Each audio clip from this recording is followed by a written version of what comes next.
Welcome back to the channel. I bought a project bike right here. It's an H1 500 1972.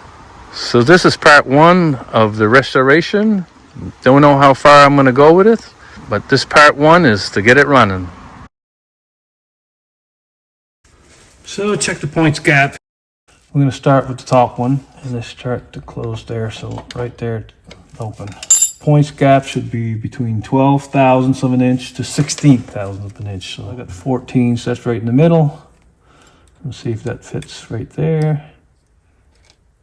Oh yeah, nice drag. That's set perfect.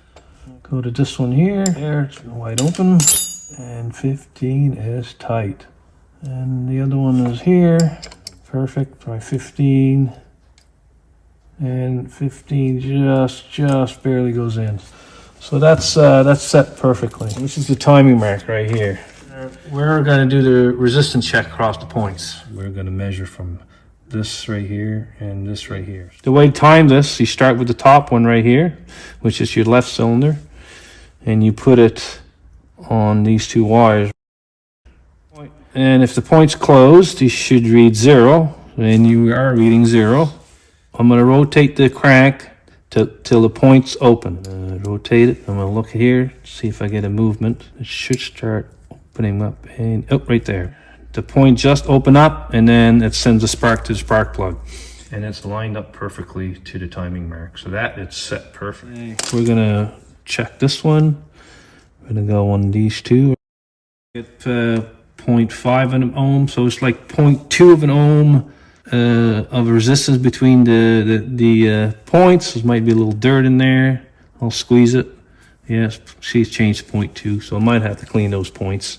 So I'm going to look my meter here till I see a change. And look at that. It's perfectly aligned to the timing mark. So that's set perfectly. We'll check this one and put those on them ones.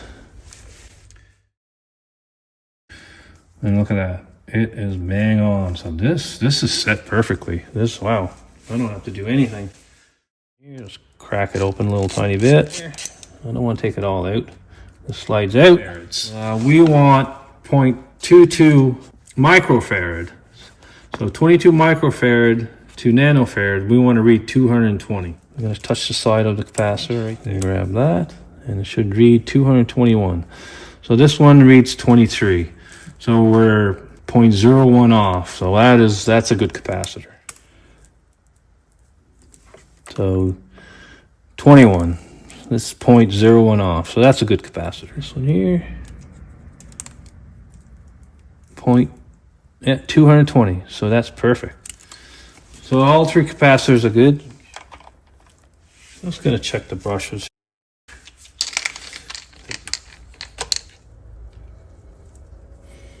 It seems to be okay. I'm going to resistance check on these rings. And I got 4.8. This should be... And 4.8 is good. I'll spray some contact cleaner.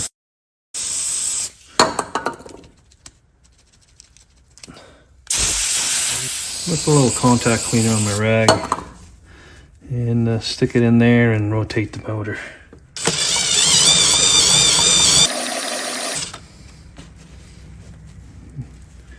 A little dirt there. And now it's all back together. This should read 4.8, 4.8, 4.9, and then minus 0.03, so it's at 4.5, so that's perfect. So that's really good. So this thing is ready to go right now. I'm gonna do a compression test there on my bike. This is my second compression tester, and this one here works really good. I had no problems with it yet so far. I'll post a link in the description below if you guys want to buy one. This is a really nice one. Okay, put it on.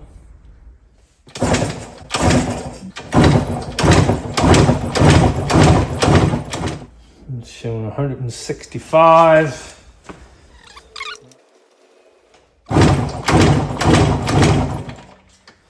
161. There's two good cylinders. And for the right cylinder, draw one. we're getting 95. So that one is definitely low. I'm definitely gonna try to run it like that, and then I'll check the compression. Maybe it's a stuck ring. Maybe the ring needs to be seated again. But I'm gonna take my camera, take a look inside. The piston doesn't look too bad. Can't really see. Yeah, just a little rust on the cylinder wall, so that's not too bad. That'll come off. And this must be power to the battery, and this must be the ground. So I'm gonna go here and to ground to the motor. And yeah, that's grounded. So that is definitely the negative.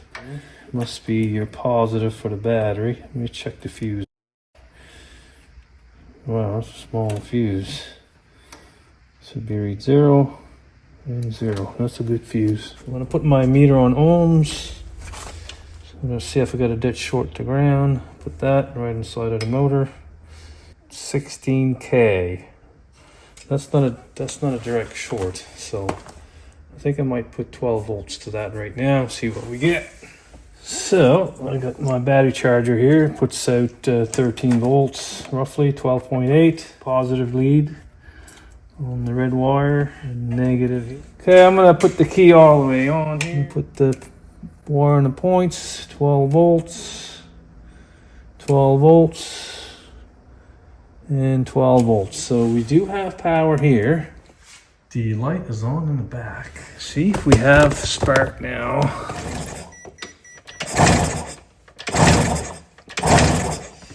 No spark. I took the boot off. It's just corroded. And I just put the wire right on the end of the plug here, and I'll try, see if I got spark right there.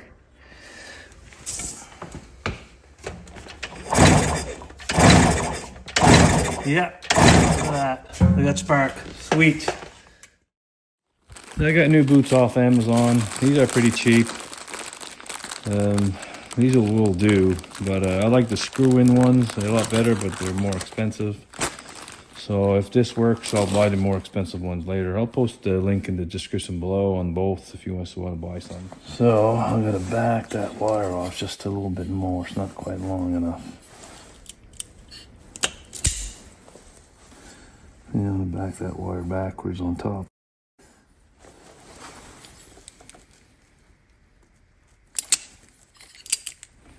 I'm gonna put a little dielectric grease. Yep. All right, working good. All right, sparking all three. I got the spark plugs back in. So we got 12 volts hooked up to it. We'll spray a little gasoline in the carbs.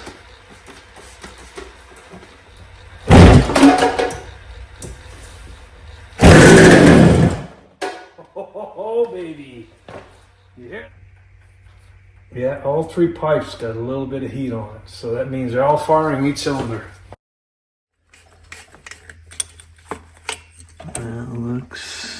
Wow, it looks really, really good shape.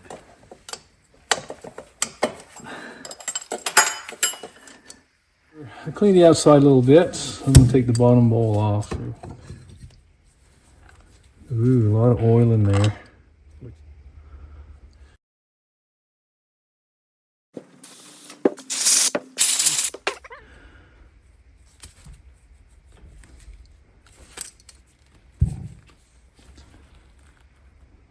Like brand new.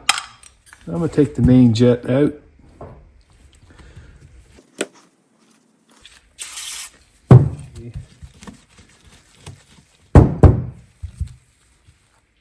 That is perfectly cleaned. So we got the emulsion tube to take out. This is a washer. There's a notch on the emulsion tube, and there's a pin right here. I think this is 4 millimeters. Now that clears the treads. So if I tap it, it won't hurt the treads. You can see there's the keyway. And that is in really, really good shape. I'm just gonna tap that back in there. Push the emulsion tube back in. Make sure it lines up with the pin. I'll use a 5 mil punch push to put it back in. It's all the way in there right now. I'll take out the air screw. So I'm going to count number of turns here. Half, 1.5. So 1.5 turns in. Carburetor in the bowl. I got the rest in here in the plastic bag. I should have ordered the big ultrasonic cleaner. This one is the small one. I'm going to buy another one, a bigger one. I'm going to post a link in the description below how to get one. 30 minutes. Yeah, I'll come back in a half hour. Turned out really, really nice. It's just that I can't clean that any better than that, but that's pretty good. If you don't, my washer, put my jet, put my air screw back in, all the way in, and 1 1/4 out. My needle valve, and that looks in really good shape. We're going to do a float level check. So you measure from the base of the carburetor to the edge of the float. And it's supposed to be H1-b. So you take your ruler, measure about 24 mil, and that is pretty much bang on. Use a vernier caliper, just to set to 24. And it's just touching the top right there. Just touching the top on this side. So that's set perfect. So I got the carbs all back put together. So I bought some AirPod filters for the bike. If I restore the bike, I'll put the correct air filter back in. So I went up half a size on the main jets. I put 105. Stock jets on the 1972 is 100, so 1 millimeter. So I took the petcock off my gas tank. I'm just going to check the inside. Looks like they put oil in here too, so that's good. That's working good.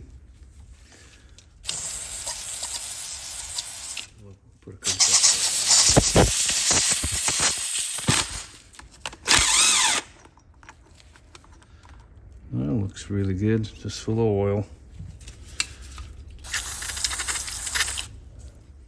I'm going to check my injector pump. I put some oil in the tank.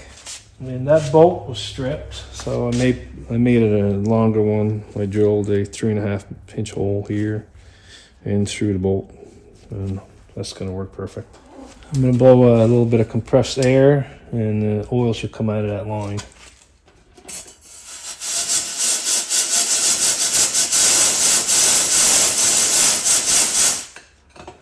It's coming out there right now. I'm going to put some copper washers there. I don't have any right now. It's coming out of it there right now.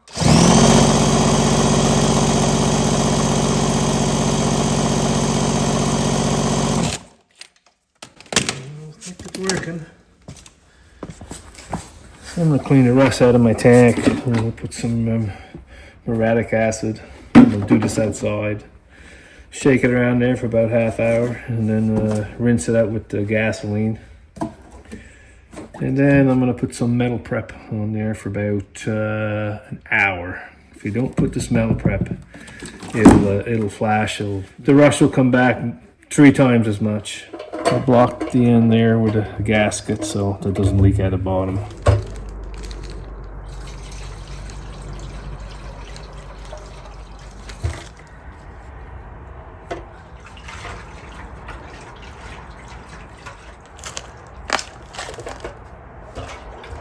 One hour later. That's looking really good in there. Suck it out.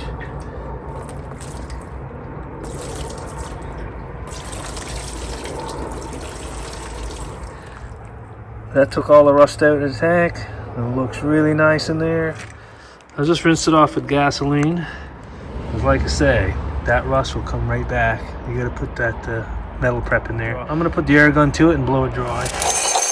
So I cleaned inside the tank with the rag, nice and dry in there now.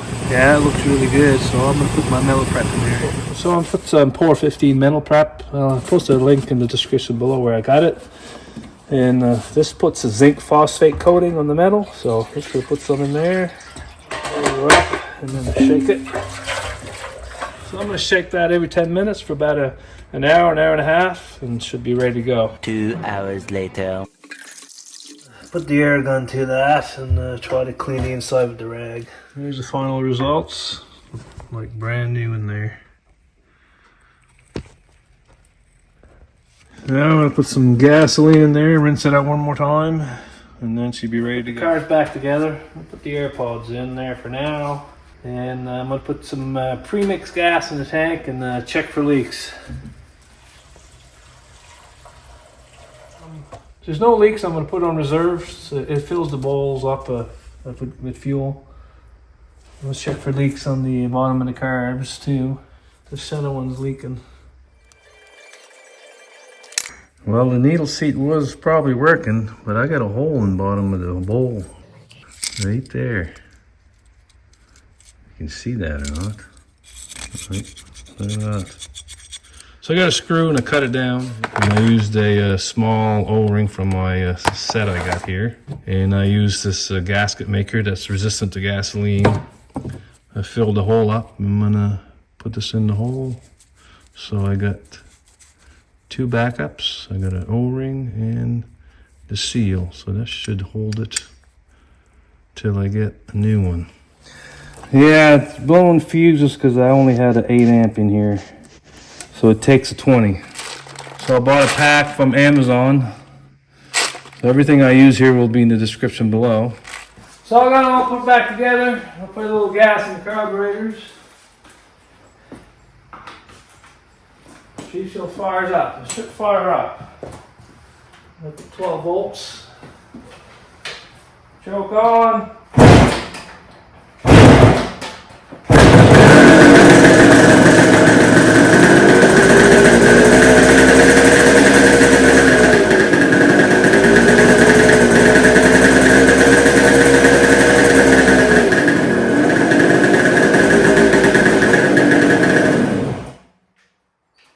Sounded good. Part 2 is get a title for it and go for a spin.